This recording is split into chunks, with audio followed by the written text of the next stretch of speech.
Old Dutch Cleanser, famous for chasing dirt, presents Nick Carter, famous for chasing crime.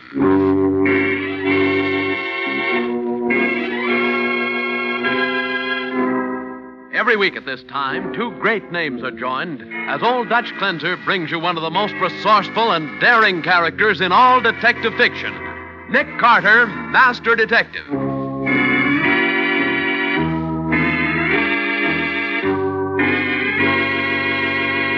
But, Nick, that's impossible. No, Patsy. Somewhere high up in the skyscrapers of this city, a deadly killer is running wild. I know.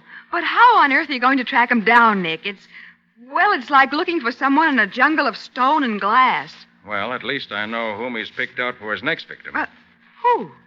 A fellow by the name of Nick Carter.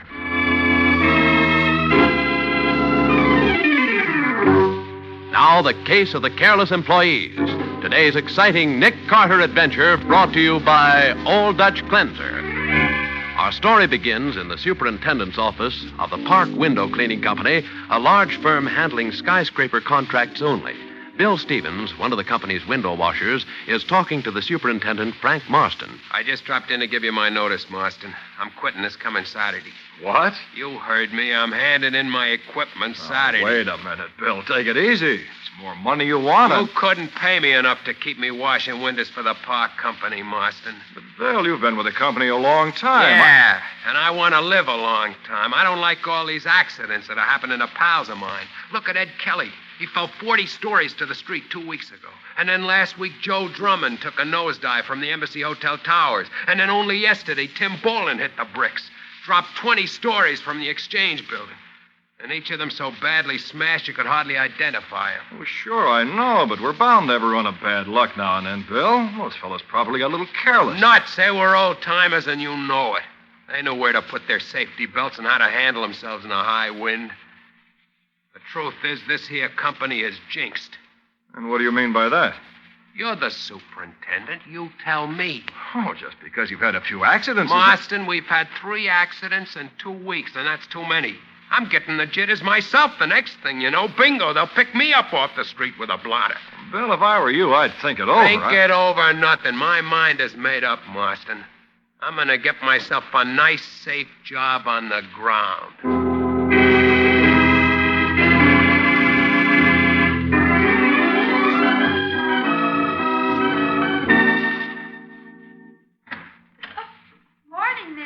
Oh, good morning, Patsy. Oh, gosh, do I feel embarrassed. I think the boss beat me into the office. Patsy. What's the matter, Nick? Leave that bunch of fruit you call a hat right where it is. We're going places. Oh, early in the morning. So early in the morning. John Farron just called and asked us to go to work for him. Farron? Mm-hmm. Is that Farron of Atlantic Underwriters? That's the man.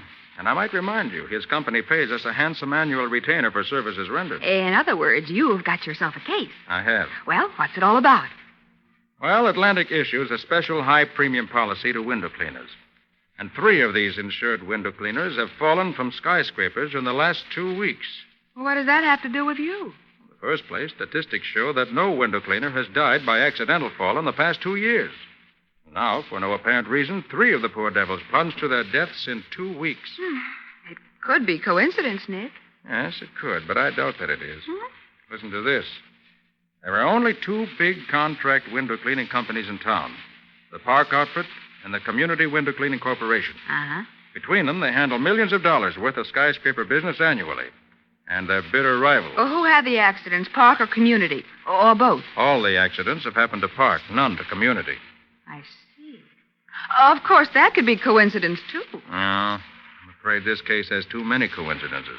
Well, what are we going to do about it, Nick? In other words, where now? To headquarters. I want to check a few details of Mary before we really get going.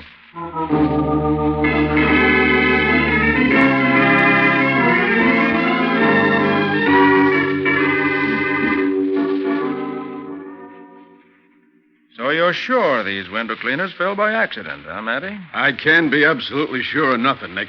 As far as we know, these guys just got careless, that's all. Well, from what we understand, they were all old-timers in the window cleaning business. Yeah, but even the best of them can make mistakes, Patsy. Yeah. And when they slip on a job like this, why, it's curtains. Or I should say shrouds. Oh. Well, what about the safety belts these cleaners are wearing, Matty? Nick, I checked them myself. They were in perfect condition. Not a thing wrong with them. And the bolts on the sides of the windows to which they hooked their belts? Went over them personal, every one of them, in every window where these men were cleaning when they fell. Those bolts were in solid, Nick, not a loose one in the lot. Well, Nick, that's that. Why, sure, you're just wasting your time, Nick. The medical examiner looked over each of the bodies and reported death by accident, fall and violent contact. Oh, Island is right. Oh, Nick, I've seen men smashed up in my time, but these fellas...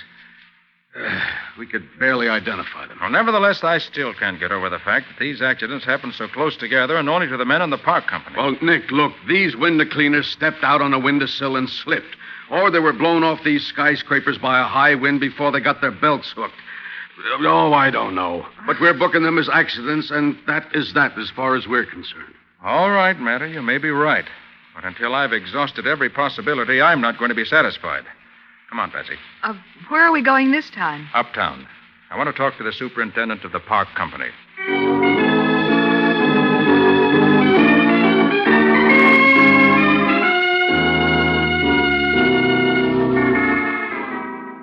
Mr. Carter, it's beyond me. I still can't figure out how they happened to fall. Tell me, Mr. Marston, did you know any of them well? Did I know them? I'll say I did. They were old-timers with our company. Came in with me when the business first started. Worked right alongside of them before I hurt my leg and took this inside job. Yeah, they were friends of mine, all right. Knew their families, too. Now... We understand how you must feel. Mr. Marston, these accidents, how have they affected your business? We're taking a terrific beating, Mr. Carter. I see. We've already lost a couple of big accounts. The Mercantile Building and the Arcade Building canceled with us and went over to the Community Corporation. They didn't like the unfavorable publicity. I can understand that. And that isn't all. This losing business is only one of our troubles. Suppose your men are quitting, huh? They sure are, in droves. You know, window cleaners are pretty superstitious, Mr. Carter. They think our company's hoodooed. Well, can't you get any help to replace them? There hasn't been a man come to our employment office in 2 weeks. We've advertised in all the papers, and we haven't got a single response. Frankly, Mr. Carter, a little more of this kind of thing, and the park company's washed up. We're through. I see. Mr. Marston, who's the man to see at your competitors, the Community Corporation? A man named Whaley, Fred Whaley. It's a corporation with a board of directors, but he supervises operations.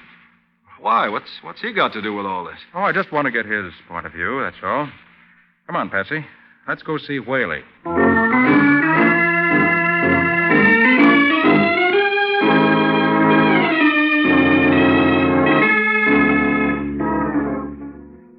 Look, Mr. Carter, I'm a very busy man. I don't have much time. Now, what do you want? Miss Bowen and I are investigating those accidents over at Park on behalf of the Atlantic Underwriters. Well, why come to me?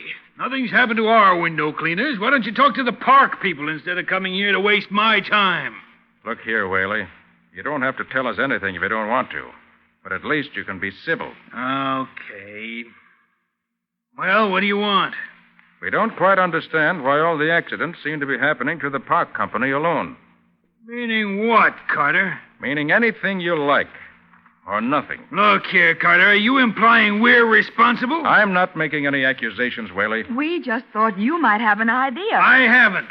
I mind my own business, operating the Community Window Cleaning Corporation. What happens over at Park doesn't interest me. Is that clear? Clear enough. But is it the truth? Now, wait a minute. Wait a minute, Carter. Do I understand you to insinuate that What I'm saying is common knowledge in business circles, Whaley. Park has already lost several big skyscraper contracts to your company. They lose a few more, they'll fold up. Well, that's their affair. It's not mine. Though I'd be happy to see them fold up. Now, is that all? Yes, Mr. Whaley, that's all. For now.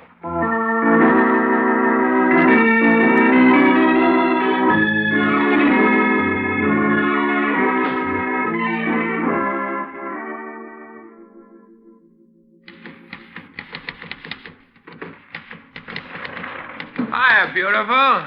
Fresh. Oh, now, listen, I just got carried away. You know, when you're cleaning windows on these big buildings, all you see mostly is a lot of sourpusses.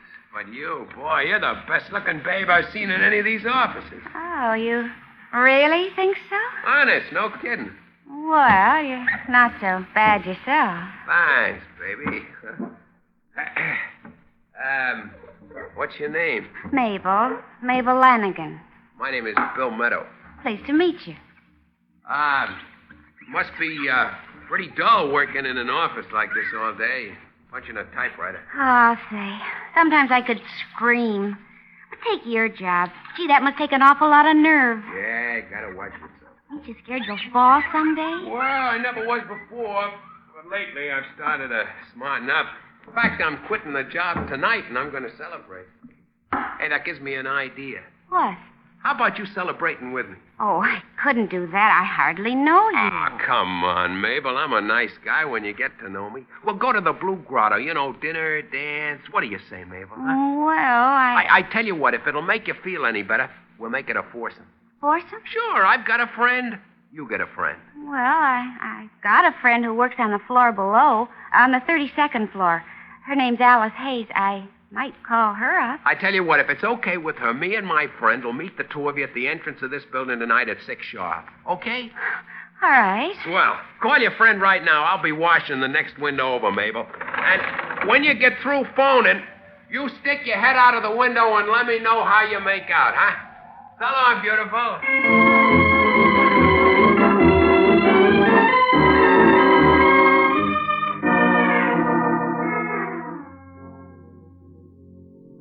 Awful cute, Alice. Honest, he is. Huh? Oh, gosh, I don't know how tall his friend is. Yeah, sure, it's embarrassing when you're taller than the man you're with, but I'll tell you what, Alice. Hold the wire.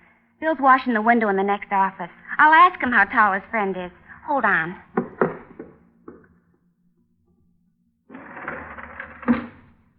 Bill, my friend Alice wants to know how tall...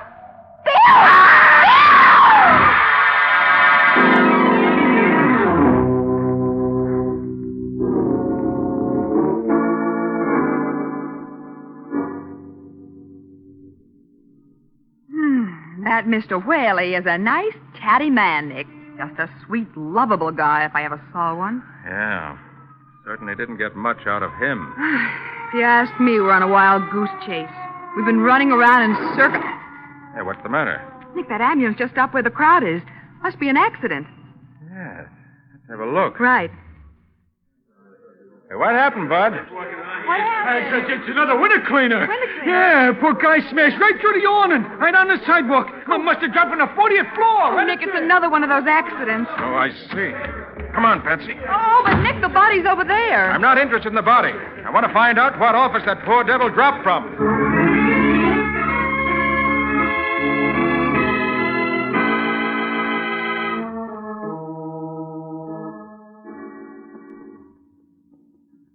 Did you say it was the office next to yours? Is that right, Miss Lanigan? Yes, sir. He'd just finished our window, and he was working on the next one. He was just falling backward from the windowsill. Kind of. And that's all you saw? Yes, sir. Nick, I think we better let Miss Lanigan go now. She isn't feeling very well. Yes, of course. Just as soon as she tells us which office it was. It's this one right here. It used to be rented by the Berger Woolen Mills, but it's empty now. I see. Thank you very much for your help, Miss Lanigan. You're welcome, I'm sure. All right, let's go in, Patsy. Right, Nick. Not only an empty office, but it's just been repainted. Yeah.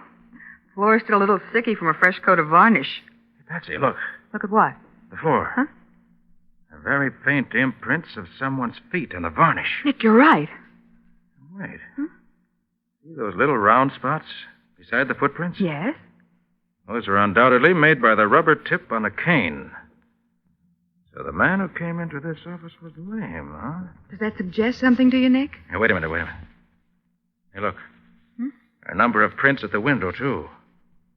Must have been left by the window cleaner. Apparently, he was cleaning the inside of the window when the lame man came through the door. Nick, I still don't see what But the window washer's pail is on the outside sill of the window. Well, what of it? Well, look at the window, Patsy. Look at it. It's already been washed on the outside. and the cleaner had started on the inside surface. That means the cleaner was working on the inside when he was interrupted. Nick, if that's the case, why is the pail on the outside of the window? Precisely, Patsy. It shouldn't be. Unless someone deliberately put it there after the window cleaner was dropped to the street. Then this was no accident. I'll say it wasn't. It was murder.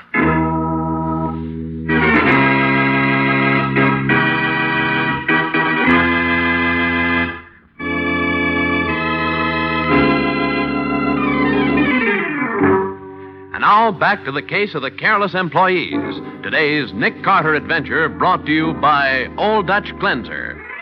It is Monday now, and Patsy is just coming into the office after doing a job of research for Nick. Well, Nick, I checked back on those 3 accidents that preceded Bill Meadows. And? And your hunch was right. Every one of those window cleaners fell from the window of an empty office. Good going, Patsy.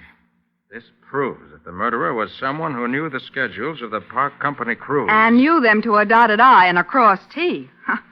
He showed perfect timing, picking empty offices where he wouldn't be disturbed. And his motive certainly is obvious enough. To ruin the park company, drive it out of business. Still, even with what we know, it isn't going to be easy to nail down this killer, Patsy. Oh, I'll say it isn't. Well, there must be 100 skyscrapers in the city with thousands of windows, and heaven knows how many empty offices. Looking for this murderer is going to be even worse than trying to find a taxi on a rainy night. Patsy? Yes? Did you ever wash windows? What? I said, did you ever wash windows? Why, yes, of course, but I never enjoyed it. Why?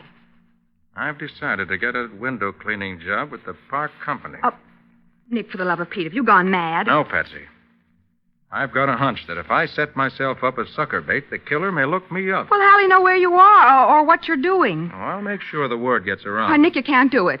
It isn't the killer I'm worried about so much. It's the idea of you hanging on a safety strap 40 stories above the street and then suddenly... Oh, Nick. Well, now, Patsy, don't worry. High places don't bother me. Maybe you don't know it, but if you look in my high school yearbook, you'll see that a kid named Nick Carter was champion high diver of the swimming team.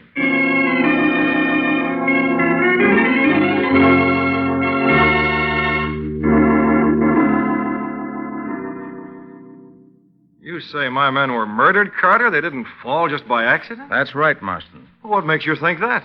Well, I won't go into the details now, except to tell you I know they were murdered. And the killer is a man who uses a cane. Probably walks with a limp. Walks with a limp. That's interesting, Carter. Is there anything I can do to help you track him down? Yes, Marston. You can give me a job, cleaning windows. Did I hear you right, Carter? You want me to give you a what? A job. With one of your regular crews. Well, by all that's holy, why? Because I have a hunch that if I'm on a window washing crew, this skyscraper killer may pay me a visit. Well, now, look here, Carter. You're out of your mind. This is the whole idea. Well, it's crazy. You've never had any experience. This kind of work's pretty tricky and dangerous. I'll take the chance. You're sure you want to do this? I am. Okay. Against my better judgment, but I'll give you the job. All I can say is you be careful. Oh, don't worry, Marston. I expect to be careful. Very careful. Now, to whom do I report? The crew boss is Al Fredericks. You'll find him in the locker room down the hall and to the left. Oh, don't you think you better come along and introduce me? Well, No, Carter, I think I'd better stay here. I'm up to my ears in work. You go ahead. I'll phone Al from here that I'm sending you in. Oh, one more thing. Yes? Shall I tell him who you really are? Might as well. If you consider him trustworthy, I may need his cooperation later.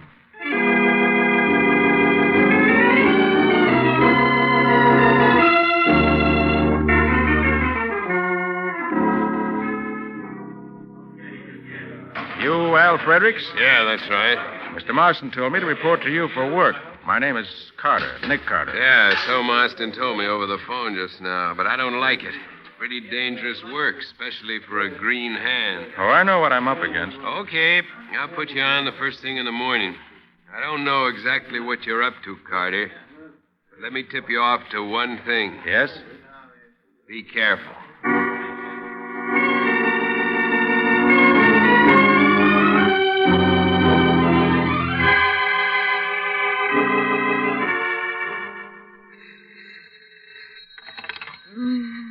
Carter's office. Patsy Bowen speaking. Oh, hello, Patsy. Oh. I'm on my lunch hour. Anything doing at the office? No, there's nothing new. Oh, Nick, for heaven's sake, will you stop this window cleaning business and come back here to the office? I've been going crazy ever since you started work this morning. Now, Patsy, there's no point in getting jittery. Oh, there isn't. Well, Nick, let me tell you something. I dreamed about you last night. You were crawling up the side of a big, tall building like a human fly. And then, when you almost got to the top, a huge bird swooped down and started to attack you. You tried to fight back, but you had to hang on, and you couldn't. And then all of a sudden, you lost your grip, and... Oh, Nick, I thought I lost you. Now, Patsy, I'm doing fine so far. Don't worry. Oh, all right, Nick. I'll try not to. Anything new? No. But if the killer wants to look me up this afternoon, he'll find me on the 32nd floor of the Globe building.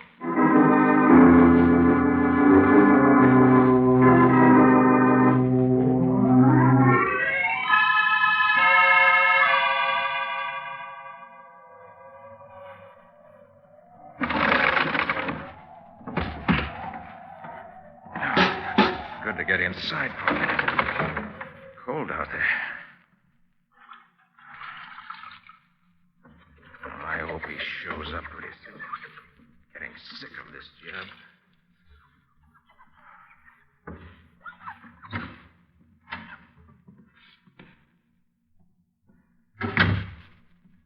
So you did decide to look me up, after all. Don't turn around, Carter.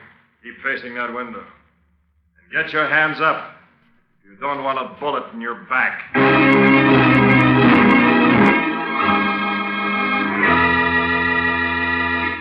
Well, Nick's hunch that the skyscraper killer would finally look him up turned out to be accurate with a vengeance. We'll be back to see what happens in just a moment.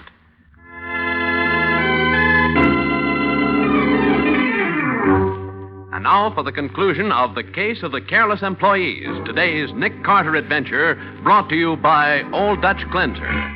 As we pick up our story, Nick is facing the window with his hands up, while the man with the limp points a gun at his back. I see you picked out a nice empty office as usual, Marston. So you know me, eh, Carter? I do.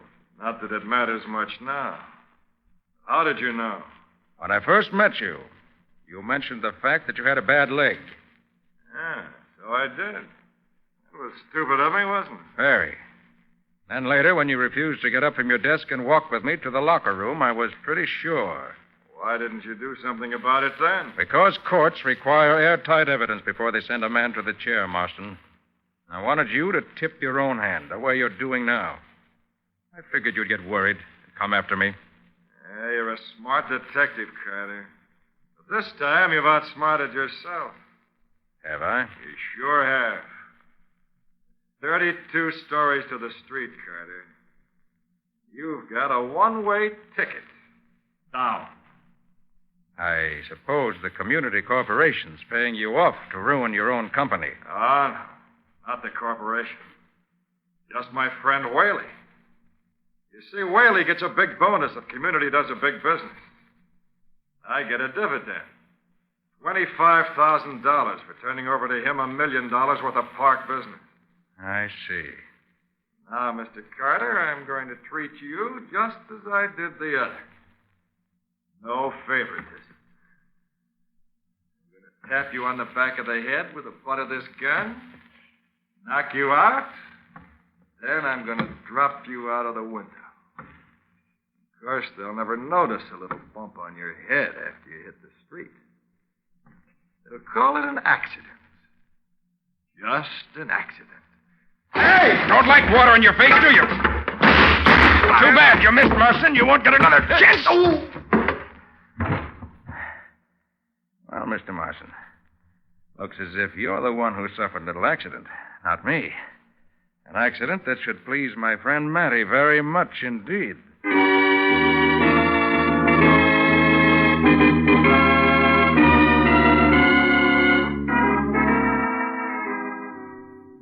Well, Nick, we grabbed Whaley at the airport. He's just trying to get a plane out of town. Nice going, Matty. Well, that makes 2 customers for the chair instead of 1. Yeah. And if these 2 don't burn, I'll go back to pounding a beef. Oh, Sergeant. Nick, there's still one thing I don't understand. Yes? You were facing the window, and Marston was in back of you with a gun. Yeah, how did you get out of that spot, Nick? Well, I had to take a long chance. I watched Marston's reflection in the window as he came toward me. Yeah? My pail of cleaning water was beside me on the sill.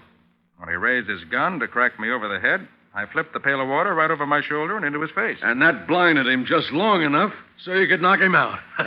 Well, I'll be doggone. Nice work, Nick. That's my boss, Sergeant. If he can't wash windows with his cleaning solution, he catches murderers with it.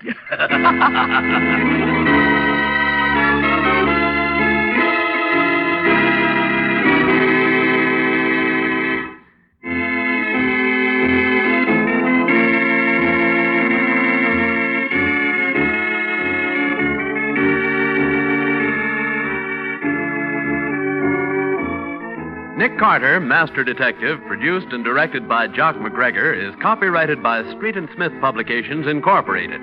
Lon Clark is starred as Nick, with Charlotte Manson featured as Patsy. Mattie is played by Ed Latimer. Today's script was written by Max Ehrlich. Original music is played by George Wright. This program is fictional, and any resemblance therein to actual persons living or dead is purely coincidental. This is Bob Martin saying, when minutes count, use Old Dutch Cleanser.